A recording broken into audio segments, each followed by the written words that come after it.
আরে আমাদের আকাবিরে দেওবন্দ হাদিসের এত বেশি ব্যাখ্যা গ্রন্থ লিখে গিয়েছেন, ওই ব্যাখ্যা গ্রন্থ একত্রিত করলে তোদেরকে কবর দেওয়া হবে। তোদের মতো জাহিল্লা সারা জীবন পড়ে এগুলা শেষ করতে পারবি না। দেখেন বুখারী শরীফের বিখ্যাত গ্রন্থ ব্যাখ্যা ফয়জুল বারী কার লেখা? ইমামুল আসর আল্লামা আনোয়ার শাহ কাশ্মীরি রাহিমাহুল্লাহ লেখা। তিনি কে দারুল দেওবন্দের প্রথম ছাত্র শেখুল হিন্দ মাহমুদ হাসান দেওবন্দি রাহিমাহুল্লাহ একজন ছাত্র ছিলেন ইমামুল আসর আল্লামা আনোয়ার শাহ কাশ্মীরি রহমতুল্লাহ আলাইহি। আনোয়ার শাহ কাশ্মীরি কে ছিলেন? আরে বেটা, আনোয়ার শাহ কাশ্মীরির লকব ছিল চলতা ফিরতা কুতুবখানা। জীবনে যা একবার পড়তেন জীবনে ভুলতেন না। আনোয়ার শাহ কাশ্মীরি কত বড় ইমাম ছিলেন, কত বড় আলেম ছিলেন, জাহিলরা পড়ে না। কাশ্মীরি কত বড় ইমাম ছিলেন জানতে হলে বের করো কাশফুস সিত আন সালাতিল বিত, বের করো কাশ্মীরের রিসালা। কাশ্মীরের ইলম জানতে চাও আত-তাসরিহ বিমা তাওয়াতারা ফি নুজুলিল মাসিহ, বের করো কাশ্মীরের ইলম জানতে চাও নাইলুল ফারকাদাইন, বের করো কাশ্মীরের ইলম জানতে চাও বাসতুল ইয়াদাইন, বের করো কাশ্মীরের ইলম জানতে চাও মজমুআতুর রাসাইলিল কাশ্মীরি 4 খণ্ডে ছাপছে, আমার কাছে আছে, বের করেন। কাশ্মীরি রাহিমাহুল্লাহর ইলম জানতে চান? কাশ্মীরের দরসে বুখারীর তাকরীর লিখেছিলেন তারই ছাত্র বদর আলম মিরাটি রহমাতুল্লাহ আলাইহি ফয়জুল বারী, বের করেন। কাশ্মীরি রাহিমাহুল্লাহর ইলম জানতে চান? আমি আরেকটা তথ্য দিয়ে যাই, আমার বন্ধুবর মানে আমরা একসাথে পড়েছি, উনি এক মাদ্রাসায় আমি আরেক মাদ্রাসায়। বর্তমান তরুণদের ভিতর অনেক বড় মুহাক্কিক আলেম, এখন তিনি লন্ডনে আছেন। মাওলানা মাহফুজ আহমদ হাফিজাহুল্লাহ।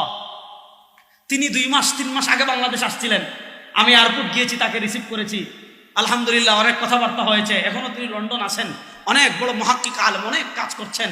তো তিনি আমাদের বায়তুল মুকাররমের সাবেক খতিব ছিলেন আল্লামা উবাইদুল হক রাহিমাহুল্লাহ।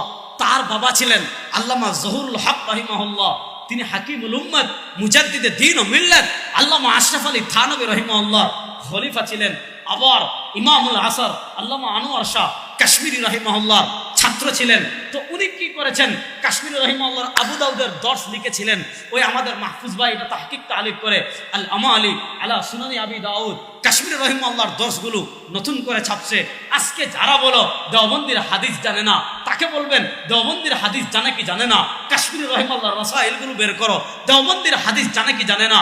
শেখুল হাদিস আল্লামা জাকারিয়া কান্দলভী রাহিমাহুল্লাহর দরসাতগুলো বের করো, তার লামিউদ দারারি বের করেন, তার আওজাজুল মাসালি বের করেন, তার ফাজাইলে আমাল বের করেন, তার আরো যত ফাজাইলে দুরুদ বের করেন। আমরা হাদিস জানি কি জানি না? আরে বেটা, সারা দুনিয়া মুসলিম শরীফের সবচেয়ে বড় ব্যাখ্যা গ্রন্থ, সারা দুনিয়ায় মুসলিম শরীফের সবচেয়ে সমাদৃত যে 2-1টা ব্যাখ্যা গ্রন্থ আছে, তার ভিতর অন্যতম হলো ফাতহুল মুলহিম। এটা লিখেছেন কে? আল্লামা শেখুল ইসলাম শব্বির আহমদ উসমানী। আর ওই ফাতহুল মুলহিমের তাকমিলা লিখেছেন কে? শেখুল ইসলাম জাস্টিস মুফতি মুহাম্মদ তাকি উসমানী হাফিজাহুল্লাহ। আরে বেটা জাহিল কোথাকার, দেওবন্দির হাদিস জানে কি জানে না? সারা দুনিয়া তিরমিজি শরীফের সবচেয়ে বড় ব্যাখ্যা গ্রন্থ যে 2-4টা আছে, তার ভিতর একটা হলো ইমামুল আসর মুহাদ্দিসুল আসর আল্লামা ইউসুফ বিন নুরি রহমতুল্লাহ আলাইহি। ইউসুফ বানুরি রহমতুল্লাহ আলাইহি কত বড় আলেম ছিলেন। বানুরি রহমতুল্লাহ আলাইহি তিরমিজি শরীফের ব্যাখ্যা গ্রন্থ লিখেছেন মাআরিফুস সুনান। সেই মাআরিফুস সুনান এটার তাকমিলাও বের হচ্ছে। তো আমরা যারা বলি, যারা এটা ছড়াবে দেওবন্দির হাদিস জানে না, দেওবন্দির হাদিস বুঝে না, তাদের মাথার উপরে এলাও সুনান দিবেন। যারা এই কথা বলবে হয় পাগল না হয় সাগর।